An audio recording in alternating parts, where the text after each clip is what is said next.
Olá a todos, é uma alegria e ao mesmo tempo uma responsabilidade estar aqui para refletirmos juntos sobre um tema tão urgente e tão atual, a violência na política. Quando falamos em política, normalmente pensamos em partidos, em disputas eleitorais, em ideologias, mas a psicanálise nos convida a olhar para além da superfície. A política não é só um campo de ideias, ela é também e, sobretudo, um campo de afetos. E os afetos, como sabemos, muitas vezes escapam à razão. Por isso, a pergunta que nos move nesta live é: por que a política desperta tanto ódio, tanta paixão e tanta violência?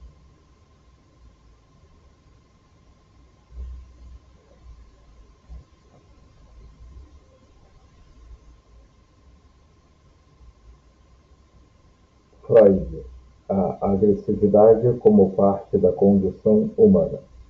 Quando pensamos em violência, muitas vezes a entendemos apenas como algo externo, como se fosse fruto exclusivo da sociedade, da cultura ou demais condições sociais. Mas Freud, em O Mal-Estar na Civilização, de 1930, nos lembra que a raiz da agressividade é mais profunda. Ela está presente na própria condição humana. Segundo Freud, a vida psíquica é atravessada por duas grandes forças: Eros, a pulsão de vida, de ligação, de construção, de amor, e Thanatos, a pulsão de morte, que se expressa na destrutividade, no ódio, na hostilidade e no desejo de aniquilar. Essas duas forças convivem dentro de cada sujeito, em tensão constante. Ele escreve: o homem não é uma criatura mansa que deseja ser amado, mas, pelo contrário, é capaz de hostilidade, de agressão, e esta constitui uma das maiores ameaças à civilização. Essa frase, escrita em 1930, continua atual. Basta observar a forma como o discurso político, especialmente em tempos de polarização, desperta não apenas paixão, mas também ódio, intolerância e até desejo de eliminação do outro. Na leitura freudiana, a civilização existe justamente para conter e regular essa agressividade. As leis, os costumes, os pactos sociais e até a moral funcionam como freios para a pulsão de morte. Mas esse processo não é perfeito. Sempre que a contenção falha, a agressividade ressurge, seja em atos violentos, em discursos inflamados ou em ataques contra quem pensa diferente.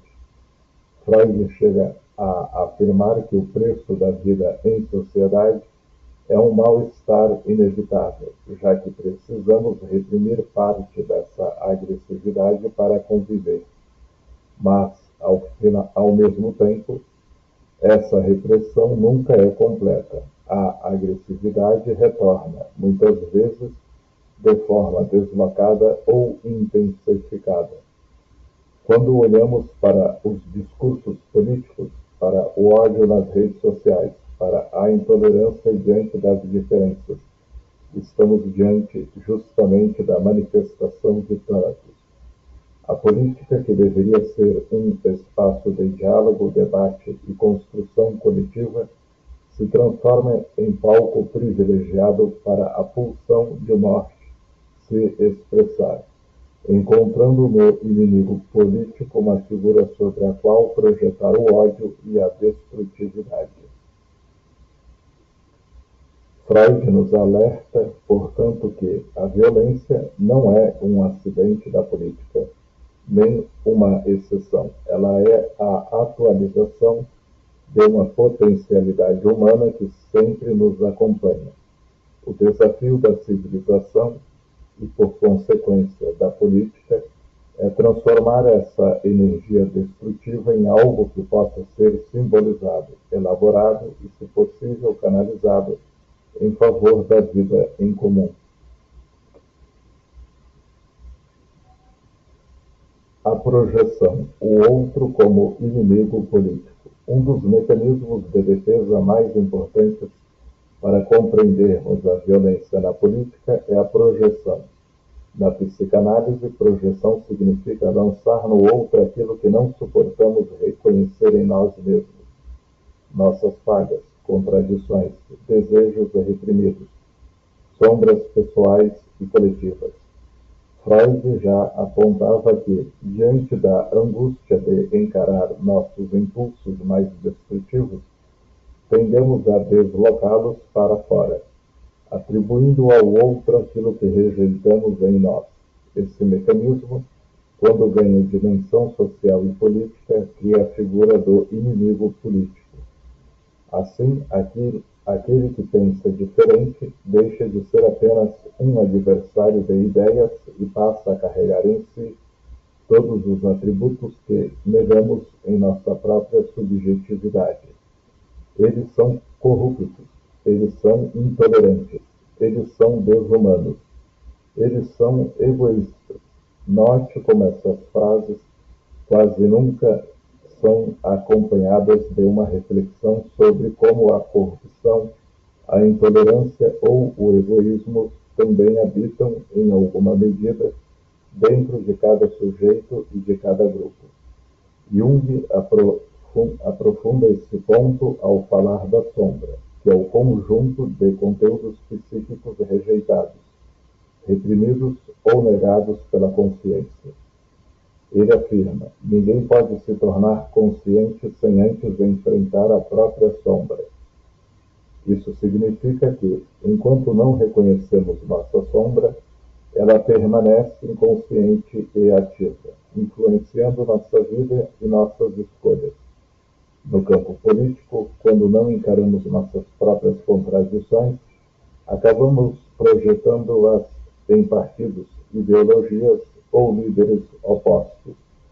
Esse processo transforma o outro não em alguém diferente, mas em um depositário do mal.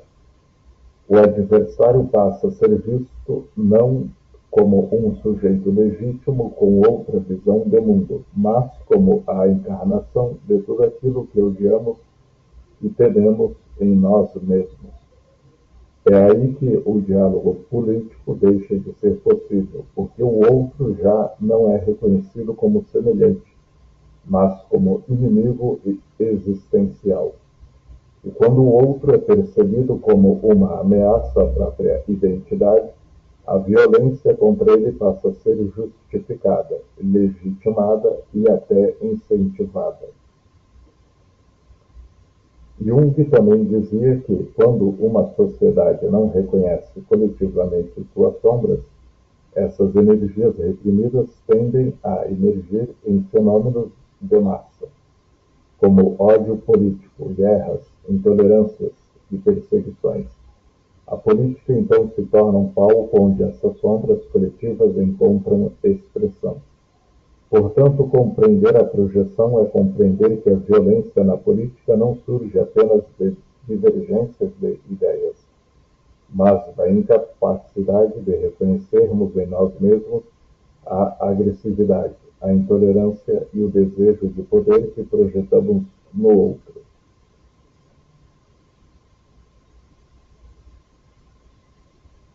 Fromm, o medo da liberdade e a busca por líderes fortes. Erich Fromm, em sua obra clássica O Medo à Liberdade, de 1941, nos mostra uma verdade desconfortável. A liberdade que tanto valorizamos no discurso moderno não é vivida apenas como conquista. Muitas vezes, ela é também fonte de angústia.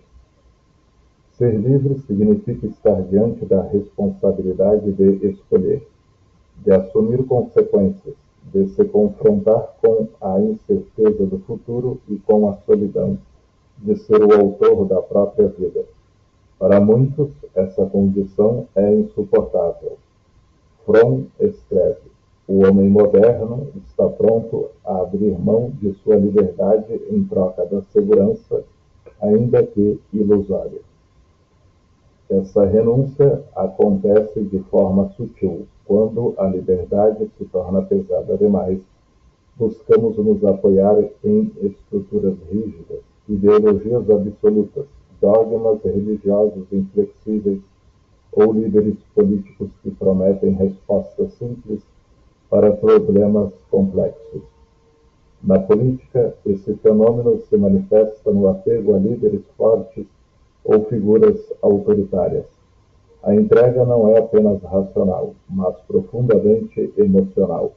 O líder passa a representar a promessa de segurança psíquica diante de um mundo incerto. Assim, quando sentimos que nossa ideologia, nosso grupo ou nosso líder está sob ataque, não vivemos isso como uma simples divergência de opinião.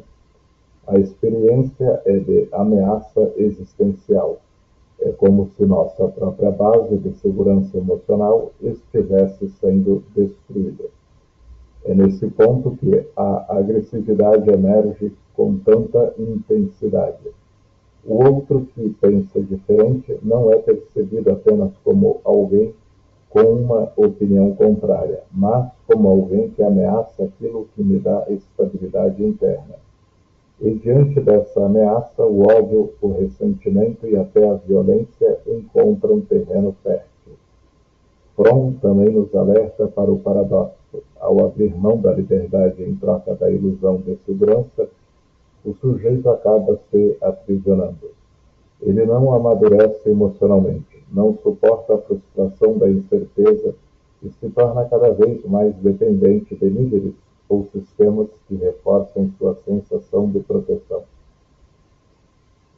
Esse processo ajuda a explicar por que a sociedade em crise econômica, social ou simbólica são tão suscetíveis ao crescimento de ideologias autoritárias e de discursos violentos.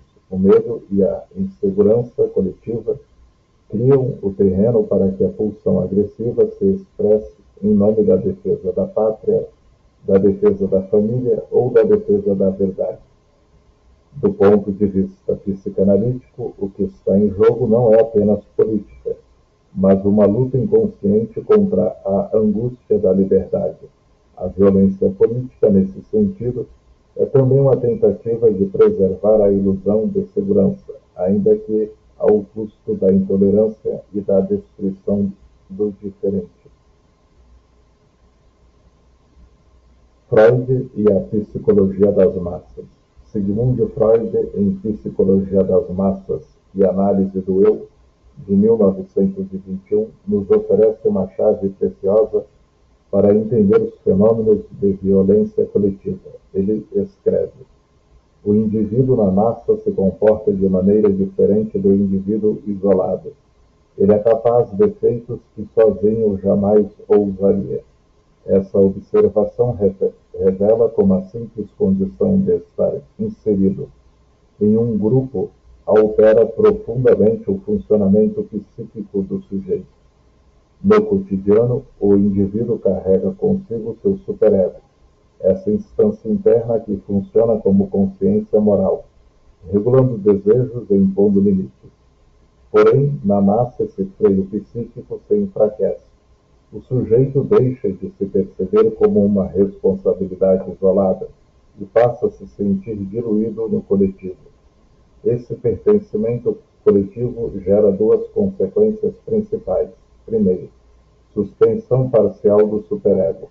Aquilo que individualmente seria inaceitável torna-se aceitável quando feito em nome da multidão. O indivíduo sente que não é mais ele quem age, mas o grupo. Segundo, a ilusão de anonimato e heroísmo. A pessoa se sente protegida pelo número, encorajada pela energia coletiva e legitimada pela presença de líderes ou símbolos que canalizam a ação. Assim, comportamentos violentos que seriam impensáveis no isolamento tornam-se possíveis e até celebrados quando vividos no calor da massa. O sujeito encontra uma espécie de autorização psíquica em nome da ideologia, da bandeira ou do líder. A agressividade não só parece justificada, mas ganha um ar de missão heróica. É nesse contexto que vemos a transformação do cidadão comum em alguém capaz de insultos, linchamentos, destruição e até atos cruéis, coisas que no espaço íntimo jamais ousaria realizar. A responsabilidade individual se dilui e o superego parece terceirizado. Já não responde ao seu próprio juízo moral, mas ao olhar do grupo ou do líder que encarna a autoridade. Freud chama atenção para o papel do ideal do eu nas massas. O líder é frequentemente colocado no lugar desse ideal. O sujeito que antes se orientava pela sua consciência passa a ser orientado pelo que o líder representa. É daí que nasce a devoção cega, a obediência racional e a disposição de lutar ou atacar em nome dele. Na política, isso se traduz em um fenômeno perigoso. A massa não apenas defende uma ideia, mas se identifica emocionalmente com um líder, a ponto de fundir sua própria identidade a ele. Atacar o líder passa a ser vivido como atacar a si mesmo. Defender o líder se torna quase uma missão de vida. Esse mecanismo ajuda a explicar por que vemos, em momentos de polarização, multidões que justificam ou até praticam violências em nome da defesa da pátria, da nação, do povo ou do próprio líder. A massa cria um campo emocional no qual a violência não só perde seu caráter de crime, mas se transforma em virtude. No fundo, o que Freud nos mostra é que, ao entrar na massa, o sujeito abdica de parte de sua autonomia psíquica. Ele se torna mais suscetível à sugestão, mais vulnerável a manipulações e mais disposto a atos de intolerância. Lacan, o discurso do ódio e o gozo. Jacques Lacan nos convida a pensar que o sujeito não existe isolado. Ele sempre se estrutura em relação ao outro. É no olhar do outro, no desejo do outro e até no gozo do outro que nos reconhecemos. E muitas vezes nos ressentimos. Lacan diz que uma das raízes do ódio está justamente nesse ponto, o que ele chama de ódio ao gozo do outro. O que significa isso? Significa que, muitas vezes, não suportamos a forma como o outro encontra prazer, satisfação ou sentido na vida. O simples fato de o outro gozar de maneira diferente, amar diferente, acreditar em algo distinto, se organizar politicamente de outro modo, já é vivido como uma ameaça. Na política, esse mecanismo se manifesta com força. O que gera tanto rancor não é apenas a divergência de ideias, mas a maneira como o outro vive, pensa e se posiciona no mundo. O ódio político, portanto, não se reduz a discordâncias racionais. Ele toca naquilo que, no fundo, sentimos como intolerável, a existência de uma forma de gozo que não coincide com a nossa. É nesse ponto que o discurso do ódio se torna perigoso. Ele não ataca apenas argumentos, mas pessoas. Não visa apenas o debate de ideias, mas a destruição simbólica e às vezes física do outro. Ele transforma a diferença em algo insuportável, algo a ser eliminado. Quando Lacan fala de ódio ao gozo do outro, ele nos mostra como a violência nasce não apenas daquilo que falta, mas justamente daquilo que o outro tem, sua maneira de existir, de desejar, de se realizar. O problema, portanto, não está no que o outro nos tira, mas no que o outro tem e que não suportamos reconhecer. É nesse ponto que a política se contamina de um gozo perverso, o prazer em odiar, em atacar, em aniquilar o outro. O ódio vira combustível e, quanto mais o sujeito sente que sua própria identidade depende da eliminação do outro, mais radical ele se torna. Esse fenômeno explica por que debates políticos frequentemente degeneram em insultos, desumanização e violência. O que está em jogo não é simplesmente quem está certo, mas algo mais profundo, a intolerância em aceitar que o outro possa existir e gozar de um modo diferente do meu. Lacan nos convida assim a pensar que o verdadeiro desafio democrático não é apenas conviver com ideias diferentes, mas suportar o gozo do outro, aceitar que ele viva sua diferença, sem que isso precise ser vivido como ameaça à nossa própria identidade.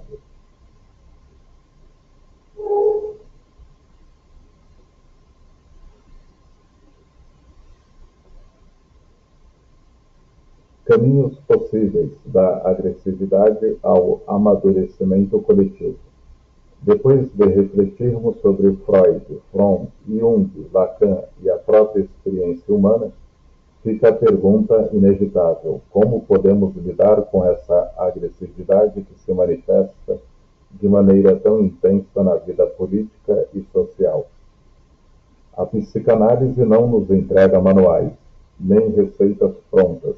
O que ela nos convida é a elaborar o inconsciente individual e também o inconsciente coletivo. Isso significa reconhecer, simbolizar e dar lugar ao que insiste em se manifestar, em vez de negá-lo ou reprimi-lo de forma cega. Alguns pontos se tornam fundamentais. Primeiro, reconhecer a agressividade em nós. Não adianta projetar sempre no outro a violência e a intolerância. A agressividade faz parte da condição humana. Como Freud nos lembra, Eros e Thanatos caminham juntos. Só ao reconhecermos essa força em nós é que podemos transformá-la, canalizá-la e sublimá-la em direção à vida e não à destruição. Segundo, tolerar as diferenças. O amadurecimento psíquico implica aceitar que o outro não precisa pensar, agir ou desejar como eu para existir. Esse é o grande desafio da política democrática. Não transformar a diferença em ameaça, mas em possibilidade de construção. Terceiro, suportar a frustração. Parte do ódio que vemos hoje nasce da dificuldade de lidar com frustrações. Quando o outro não corresponde às nossas expectativas, surge a vontade de eliminá-lo simbolicamente. Mas amadurecer significa aprender a sustentar essa falta, esse não da realidade, sem transformá-lo em violência. Quarto, resgatar a escuta. Na clínica, sabemos que a cura começa pela escuta. Na política, não é diferente. Um espaço só se torna verdadeiramente democrático quando não falamos apenas para impor, mas quando ouvimos para compreender. O exercício da escuta é um antídoto contra o ódio.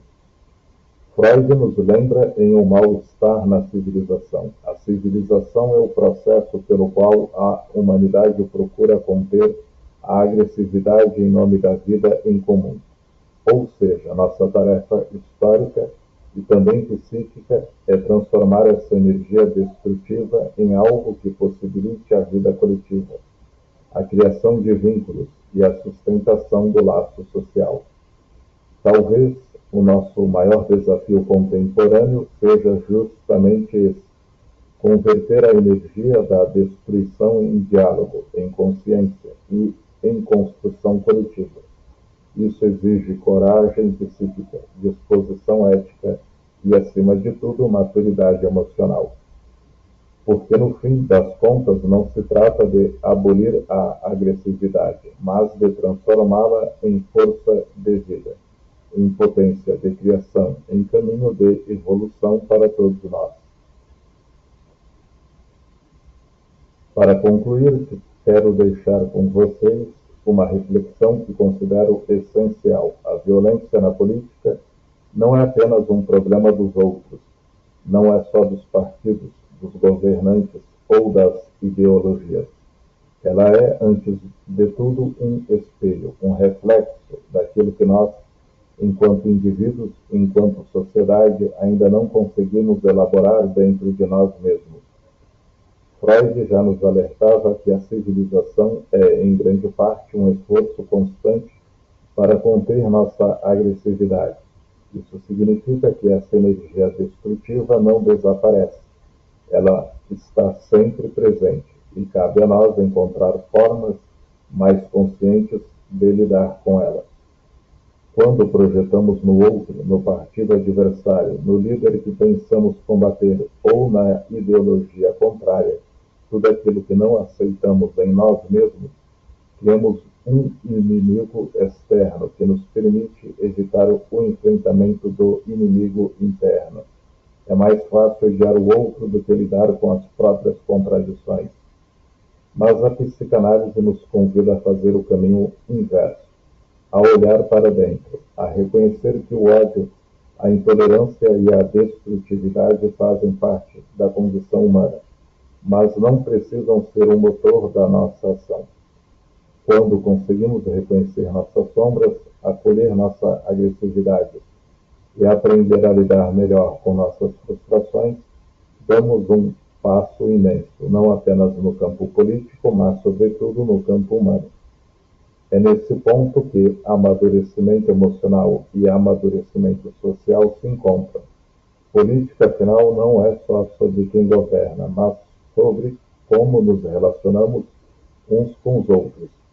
Se aprendermos a conviver com o diferente sem transformá-lo em inimigo, estaremos construindo não apenas uma política mais saudável, mas também uma sociedade mais humana.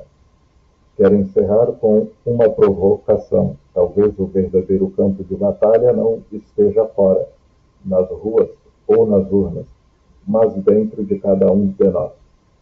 É dentro que precisamos elaborar nossas sombras, transformar nossa agressividade em potência criativa e aprender a sustentar as diferenças sem precisar destruí-las.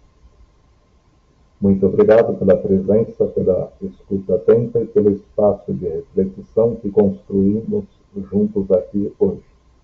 Que essa reflexão siga ecoando em cada um de vocês e que possamos, pouco a pouco, transformar a violência em diálogo, a intolerância em consciência e o ódio em um caminho de crescimento humano e coletivo.